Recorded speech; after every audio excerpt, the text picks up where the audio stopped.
I believe in equality. I believe in people being judged on their personalities and character, not based on their skin color or income or even place of residence.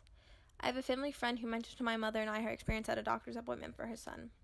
She is an African American woman with an African American son.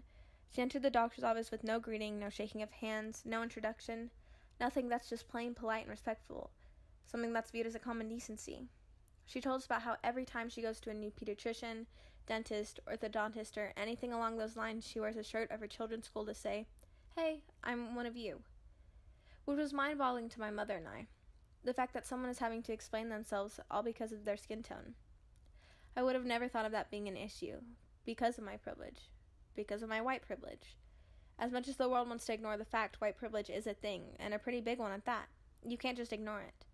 I'm a white American, and being a white American gives me a boost in society. I believe this is wrong.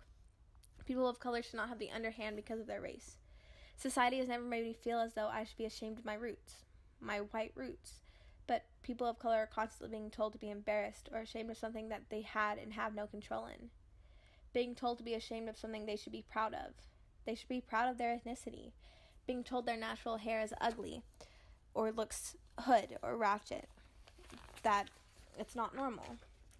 Though it doesn't make a whole lot of sense because it's what they naturally have. Being told that it's a distraction for others in schools. All of these things are a constant for people of color, but I've never had to truly deal with, or quite honestly deal with at all. I believe this is unfair, unequal, and the polar opposite of what America is supposed to stand for. For example, the Pledge of Allegiance says, "For justice for all."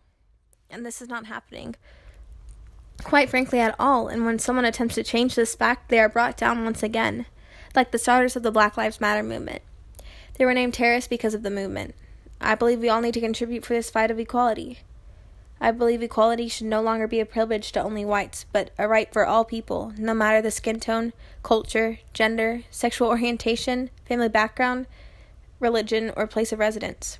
This world should be more open to individuality and uniqueness.